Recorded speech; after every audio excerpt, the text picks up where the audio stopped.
So I've been wrestling with this question for a lot of years, and right now I need answers more than ever.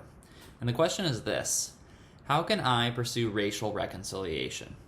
Or better put, how should I, a member of a privileged and empowered majority, interact with minority groups who, perhaps for hundreds of years, have endured oppression and prejudice from people just like me? I think, it's like this. How do I seek reconciliation without being patronizing or paternalistic? I think the answer lies in the way of Jesus. In John chapter 4, Jesus goes into the region of Samaria in northern Israel, and he strikes up a conversation with a Samaritan woman.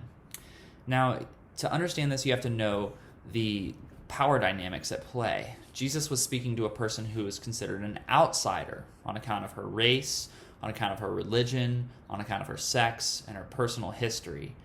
He had a lot more social power than she did. So, how does Jesus act? I want to point out two significant things. First, he goes on to unfamiliar ground. Jesus talks to the woman in her hometown. He doesn't expect her to come to his hometown.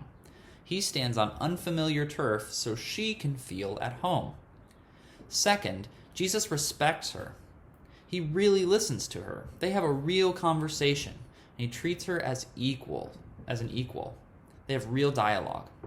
Finally, third, Jesus ministers out of his need. He starts the conversation by asking for a drink of water. He begins in a place of weakness, and he dignifies this woman by accepting what she has to give. And this self-lowering, this humble approach characterizes all of Jesus' life. He shows us that it's not wrong to come from a place of privilege. He came from the ultimate place of privilege, the right hand of Almighty God. But in order to minister, in order to bring reconciliation, he gave all of that privilege up. And he calls us, his followers, to follow suit.